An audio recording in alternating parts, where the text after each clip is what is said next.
श्री हरिदास जी का जन्म बंगाल यशोहर जिले के अंतर्गत बुड़न नाम के एक ग्राम में हुआ था। ये जाति के यवन थे, मुसलमान थे। बाल्याकाल में बड़ी विचित्र लीला हुई। इनके माता पिता पधार गए। जब माता पिता जिस बालक के नहीं होते तो कोई उसे प्यार कौन करे। और जैसे गोस्वामी जी तुलसीदास जी की बाल्यावस्था, जिसके द्वार पर खड़े होते तो दबका के भगा देते। बालक हरिदास, इनको नाम सुनाई दिया, संतों का संग मिला। जिसका कोई नहीं होता ये खास बात होती कि उसको भगवान महापुरुषों से जोड़ दे। जन्म से माता पिता गए, बचपन से कोई प्यार करने वाला नहीं, खाने पीने तक की व्यवस्था नहीं, तो संत जन मिल गए वहां उनको। वो नाम कीर्तन करके आनंदित हो रहे थे तो इनको भी एक नशा चढ़ा नाम। धीरे धीरे उनके हृदय में नाम बढ़ने लगा। बड़ी कृपा, जो इनका नाम जप में प्रीति हो गई। अब इनके पास अपना कहलाने वाला ना कोई व्यक्ति था और ना अपनी कहलाने वाली कोई जमीन या वस्तु थी। थोड़ा बड़े हुए तो घरों के सामने ऐसे मांग लेते, भूख लगी कुछ दे दो, तो कोई रोटी दो रोटी दे देता। बस पा लेते, गांव के बाहर वृक्ष के नीचे बैठकर बस कृष्ण कृष्ण की रट लगा देते। 24 घंटे में एक बार मांग लेते, जो मिल जाता खा लेते, खूब नाम जप करते। अब ये घर छोड़कर बेनापोल नाम के घोर निर्जन वन में एक फूस की कुटी बनाकर अकेले रहते। अखंड ब्रह्मचारी, भिक्षावृत्ति और बस नाम का निरंतर गान जप। ऐसे जोर जोर से नाम का कीर्तन करते हुए जब ऐसा तेज प्रकट हुआ, जो देखे इनको लुभायमान हो जाए। ब्रह्मचर्य में बड़ा तेज होता है। अगर शरीर रोग ग्रसित ना हो और संयम से चल रहा है तो लाखों करोड़ों के बीच में उसका अलग चेहरा दिखाई देगा कि ये अलग है। ब्रह्मचारी का पहचान होती, वो चिकनाहट से नहीं होती पहचान। चिकनाहट तो अभक्ष पदार्थ खाने वालों के भी चेहरे में होती है। उसका तेज, उसके नेत्र, उसकी वाणी, उसका आकर्षण, लाखों में अकेला वो नजर आएगा। आजकल के 13-14 वर्ष के नए नए बच्चे ऐसे गंदी वासनाओं के शिकार हो रहे हैं, बड़ा हृदय पीड़ित होता है। छोटे छोटे बच्चों को गलत शिक्षाएं बच्चों से मिल गई या मोबाइल से मिल गई, सर्वस्व नाश कर रहे। जिस समय लावण्य प्रकाशित होने की नवकिशोर अवस्था, उसी समय नष्ट हो जाते। जो देखता ठाकुर हरिदास जी को प्रभावित हो जाता। क्या दे दूं, ऐसा लगता क्या दे दूं, कैसे हमसे बात करें, ये हमारी तरफ हेर ले, नेत्र नीचे, बस नाम चल रहा है। जब भिक्षा के लिए जाते तो प्रभावित होकर लोग, एक समय था कि दबका देते, एक समय था मांगने से एक आध रोटी, लोग हाथ जोड़े खड़े रहते, हमसे ले, हमारे पास बैठ के पालो। पर इनका भगवान नाम चल रहा है। ना बोलना किसी से, ना नाम का तार टूटना। धीरे धीरे निरंतर नाम उच्चारण करते हैं। भगवान नाम का इतना प्रभाव पड़ा कि जहां वो बैठ जाते वो स्थान पवित्र हो जाता, वहां लोगों को शांति मिलने लगती। ये प्रभाव होता है। इनका यश फैलने लगा दूर दूर तक। अब लोग इनके दर्शन करने के लिए आने लगे। तो जब लाखों की श्रद्धा होती तो 10-5 ऐसे दुष्ट स्वभाव के होते हैं कि उनको ईर्ष्या होती, जलन होती है, अपने आप होती। महापुरुषों से उनको जलन होती, वो भगवान की लीला होती। क्या लीला होती है? डंडे में ही झंडा फहराया जाता है। तो ये जो दुष्ट लोग ईर्ष्या करके भक्त को सताते हैं, ये डंडे का काम करते हैं, उनका यश फहराते हैं। जो दुष्ट और ईर्ष्यालु लोग हैं उनको असह्य हो गया यश। लाखों लोग जब हरिदास जी के दर्शन के लिए हो, तो उसमें से ऐसे भी लोग थे जिनके भारी ईर्ष्या पैदा हुई, कैसे इनको नष्ट किया जाए। ये ऐसे होते हैं ईर्ष्या। पूज्य उड़िया बाबा का जब वृंदावन में यश प्रकट हुआ तो कुछ लोगों ने चंदा इकट्ठा करके बाबा की बीच सत्संग में नाक काटने के लिए आदमी तय किया। वो आदमी चाकू छुपा के गया प्रणाम करने की मुद्रा, और ऐसे जीव तो वहां उनके पार्षद जो मोरछली डुला रहे थे बहुत सावधान, तत्काल पकड़ते पकड़ते चावल भर नाक में चाकू चले। बाबा उनको तत्काल एकांत लायक गुफा में ले गए और कहा, भैया हमने कभी कोई कटु वचन आपको कहा क्या? तो रो पड़ा। बोले बाबा पैसे में, गरीब आदमी हूं मैं, पैसे में बिक गया। मुझे अमुक ने इतने रुपए दिए हैं और कहा इसके बाद इतने रुपए और देंगे। मैं हाथरस का हूं, मैं गरीब आदमी हूं, केवल पैसे के लिए काम। मैं आपको नहीं जानता था और हमसे कहा गया कि जाइए और ऐसा कर। बाबा मुझसे बहुत गलती। बाबा ने कहा कोई बात नहीं है, कुछ पैसे अपनी तरफ से दिलाए और कहा हाथरस की गाड़ी में बैठाल के आओ। अपने जनों से कहा कसम हमारी है अगर इसको एक शब्द भी कहो, तो सम्मान पूर्वक उसे हाथरस सुरक्षित भिजवा दिया। अकारण द्वेष मानने वाले पैदा हो जाते हैं जब किसी का यश होता है। कैसे इनका यश नष्ट हो। ये ईर्ष्यालु एक रामचंद्र खां नाम के बड़े जमींदार थे। यार हमारे पास तो जमीन रुपया पैसा कोई नमस्कार नहीं करता है, दो रोटी मांग के खाने वाला नाम जपा इसको जिसको देखो प्रणाम करता चल। ये लगता है कौन भाई? बोले बाबा जी। मतलब बाबा जी तो एक लगता है क्या यार, मतलब बाबा जी क्या है? उसको लगा मैं जमींदार हूँ, रुपया है पैसा है, हमें तो कोई नमस्कार नहीं करता है, इसको जो देखो नमस्कार कर रहा है, कैसे इसका यश नष्ट करूं। तो पहला बाण होता है कामिनी। जब कभी किसी को नीचा दिखाना होता है, ऐसा होता है जब कभी किसी का यश होता है तो विविध प्रकार की माया के पार्षद अपना प्रयास करते हैं। तो उसने विचार किया कि इसका कैसे नाश किया जा सकता है, कैसे नीचा दिखाऊं, इसके बड़े हुए यश को कैसे मिट्टी में मिलाऊं। जमींदार तो था ही, पैसे थे ही। उसने विचार किया कि इनके पतन करने के लिए इनका पतन भी करूं, उपहास भी करूं, दोनों बातें हो जाएंगी।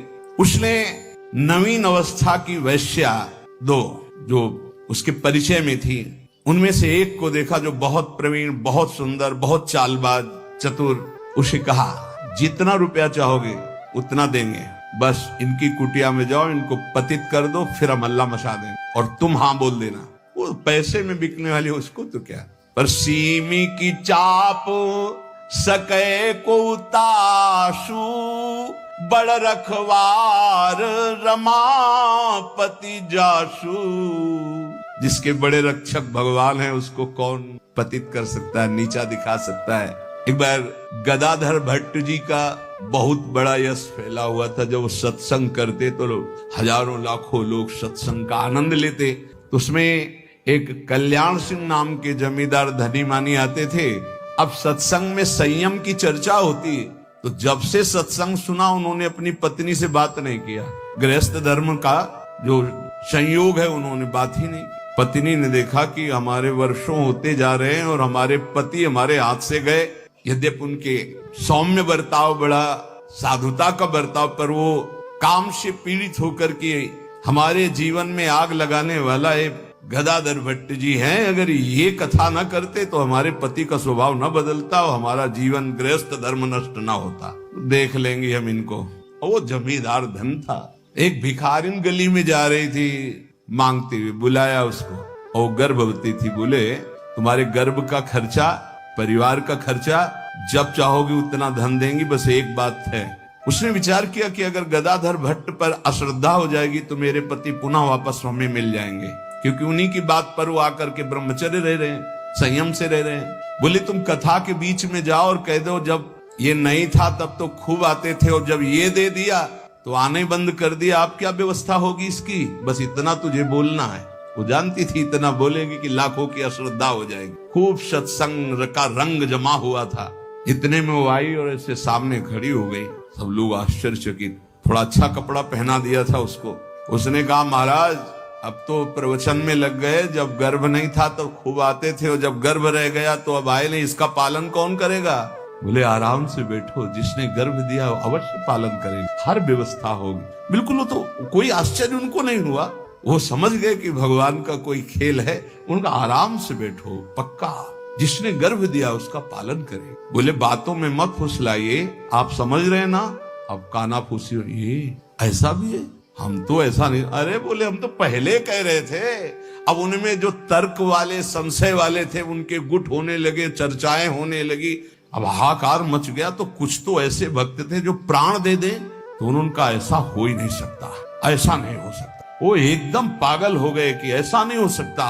इसके बाद धीरे से सामने से गए, उसको इशारा किया बैग के लिए। वो उठी, पीछे आई, ते सत्य बोल, अगर सत्य नहीं बोली तो उसने कहा कि हमें क्षमा किया जाए। जब भय चारों तरफ से 50 आदमी श्रद्धालु कि मैं मर सकता हूं लेकिन मान नहीं सकता, ऐसा समझ गई कि मार डाली जाऊंगी। तो उसने कहा एक कोई कल्याण सिंह है इनमें कथा सुनने वालों में। तो राजपूत थे तो तलवार सब। हाँ मेरा नाम। बोले तो आपकी पत्नी ने इतनी हमको स्वर्ण मुद्राएं दी है और इतनी बाद में देने, केवल ये बोलने को कहा था, सो मैं बोल चल सभा में बोल। सभा में बुलवाया और भागे अपनी पत्नी के। गदाधर भट्ट जी ने कहा यही कथा सुना। अरे वो तो विकार से पीड़ित हो रही, तुम तो सत्संगी हो, धैर्य धारण को कुछ नहीं। क्या ये भगवान की अनुकूल प्रतिकूल माया की लीलाएं होती रहती। शांत पुनः सत्संग। और कहा मैं वचन दो हमारे सामने कि तुम अपनी पत्नी को एक शब्द भी नहीं कहो। और देखो गृहस्थ में संयम का ब्रह्मचर्य रहा जाता है, उसमें अखंड ब्रह्मचर्य नहीं रहा जाता। पानी ग्रहण किया है तो संयम पूर्वक, जितना आप प्यार पूर्वक संयम से ब्रह्मचर्य रहो, फिर गृहस्थ धर्म का समझाया उनको। तो बड़े बड़े महापुरुषों के जीवन में होता है। रामचंद्र खान ने एक वैश्या से कहा तुम जितना रुपया मांगोगे देंगे, इनको भ्रष्ट कर दो, फिर हल्ला मचा देंगे, फिर इनका सब यश धूल दूषित हो जाएगा।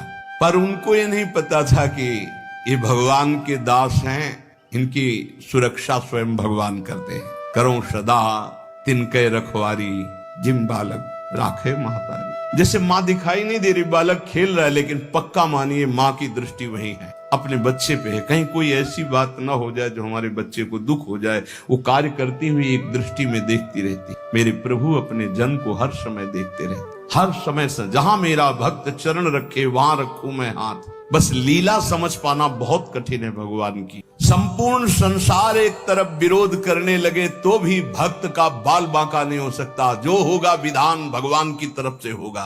पर नीच पुरुष अपनी नीचता से बाज नहीं आता। उसने 16 वर्षीय वैश्या को, जो बड़ी रूपवती थी, बड़ी प्रवीण थी, चालबाज थी, चतुर थी, उसको खूब श्रृंगारित करके भेजा, जाओ और उनको भ्रष्ट कर दो। जंगल में रहते थे। उसको भी गर्व था कि कोई ऐसा पुरुष पैदा नहीं हुआ जिसको मैं चाहूं और भ्रष्ट न कर सकूं। पर उसको क्या पता था कि परम पुरुष का दास ऐसा होता है। हरिनाम में डूबे हुए श्री ठाकुर हरिदास जी उसकी कुटिया में गए। ठाकुर हरिदास जी ने कृष्ण शांत बैठे हो अपने कृष्ण कृष्ण, बार बार बोलना चाहती कुछ बात कर रही। सुबह से गई पूरी शाम हो गई कृष्ण कृष्ण। जहां वो कुछ बात करने को होती, मां हमारा नाम पूरा हो जाए, फिर वहां 1000-2000 नाम थोड़ी, लाखों की संख्या में 3 लाख नाम तो जोर जोर से जब। वो बार बार बैठी उनकी मुख कांति को देखती रहती। बैठी रही, शाम हुई, सोचा रात्रि में बात तो हो ही जाएगी। वैसे तो 3 लाख नाम जप करके फिर लघु शंका आदि कभी उठते, आज उठे ही नहीं। पूरी रात्रि भी नाम चल रहा है। वैश्या फिर गई, श्रृंगार वंगार करके फिर दोबारा आई, फिर नाम कीर्तन।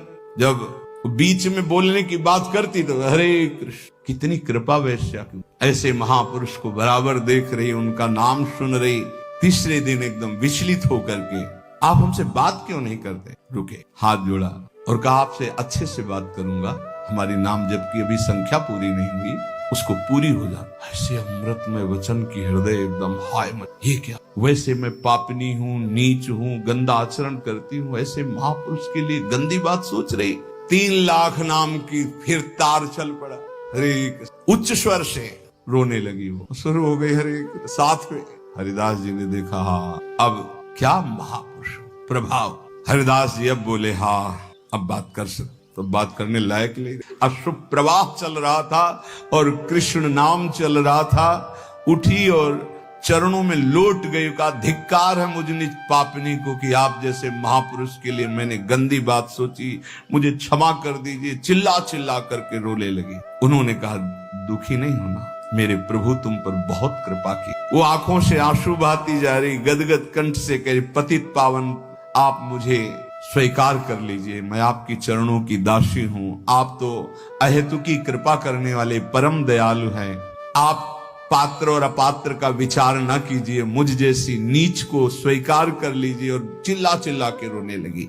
हरिदास जी जो नाम सुन रहा है वो नीच कैसे हो सकता? उनका आप मुझे जानते नहीं, मैं वैश्या हूं, मैं लोक निंदित हूं, मैं बहुत ही गंदी हूं, मैं खोटी बुद्धि से आपको भ्रष्ट करने आई थी।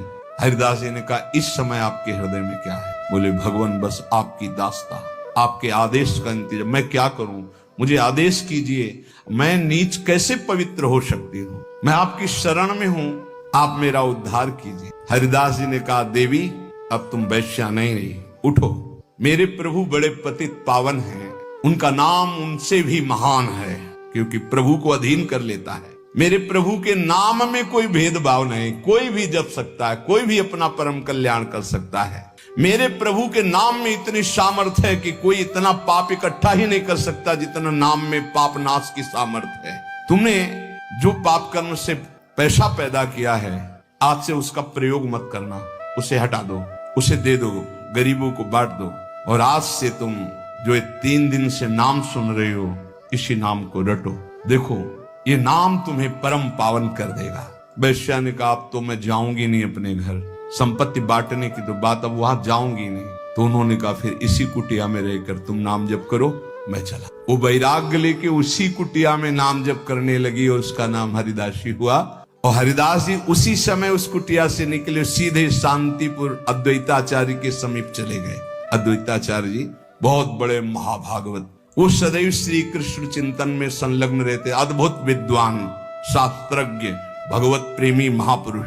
अब वो फटे पुराने कपड़े पहन करके वैश्या वही नाम कीर्तन कर। अब उस जमींदार के तो होश उड़ गए कि मैंने भेष छुड़वाने के लिए वैश्या को भेजा था, और यहाँ वैश्या ही अपना भेष परिवर्तन करके वहां नाम जप करने लगी। ये क्या है नाम जापक जन भगवान के जन। उस वैश्या का वैसे ही सम्मान होने लगा कुछ वर्षों बाद जैसे हरिदास जी का होता था। लोग उस वैश्या के दर्शन करने आने लगे, हर समय वैसे ही नाम जप करते हुए उसी भूमि पर जिस कुटिया में वो रहते थे वो हरिदासी नाम से कही गई। क्या महिमा है भगवान नाम जापक संतों की। और इधर रामचंद्र खां ने अपने कुकृत्य का फल पाया कि बादशाह का कोई अपराध बन गया, साबित हो गया नहीं अपराध होने पर भी, तो तत्काल आदेश हुआ, सारी संपत्ति और जमींदारी उसकी जब्त कर ली गई, उसको जेल में डाल दिया गया। ये साधु अवज्ञा तुरंत भवानी, कर कल्याण अखिल के हानि। कोई ऐसा मुकदमा, कोई ऐसी बात आ गई जिसमें उनका अपराध साबित हो गया और सारी संपत्ति जमींदारी जब्त कर ली गई, उनको जेल भेज दिया गया। खाने की भी व्यवस्था भंग कर दी गई, जेल में भारी कष्ट उनको दिया गया। पक्का जो भक्त का अपमान करता है, भक्त को नीचा दिखाना चाहता है, उसकी दुर्गति पक्की हो जाती। यहां तो ये ब्याज है, मूल तो और मिलेगा। अब आती है भय की बात, ये है प्रलोभन।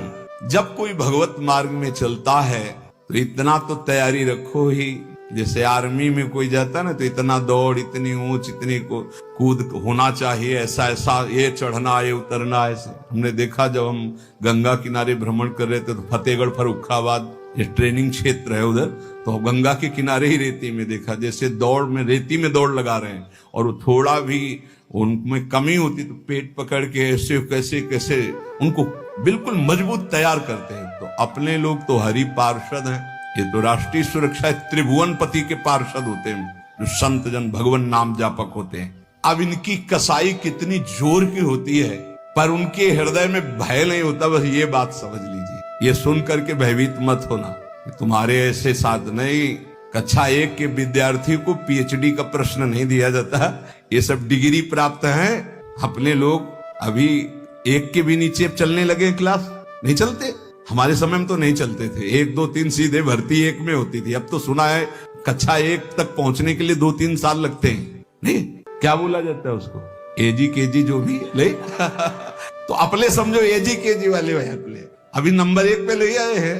अभी परीक्षा उनकी होती है जो बहुत, ये डिग्री है, ये डिग्री होता है। 10 दिशाएं आनंदमयी हो जाती हैं। भाव कुभाव अनख आलसहु, नाम जपत मंगल दिश दसहु। इसलिए भाव बने ना बने, श्रद्धा बने ना बने, नाम शुरू ऐसे पकड़ो कि नाम ना छूटे, चाहे प्राण छूट जाए तो जन्म जन्म की बिगड़ी बन जाएगी। भगवान का सानिध्य तुम्हें अनुभव होने लगेगा कि भगवान तुम्हें कितना दुलार कर रहे हैं, प्रिया जी आपको कितना दुलार कर रहे हैं। इसलिए हठ पूर्वक नाम में प्रीति करो, नाम जपने का अभ्यास करो, इसी से सब हो जाएगा। ज्ञान, वैराग्य, भक्ति, प्रेम, योग जो चाहोगे सब प्राप्त हो जाएगा। शेष चर्चा आगे। श्री राधा वल्लभ लाल।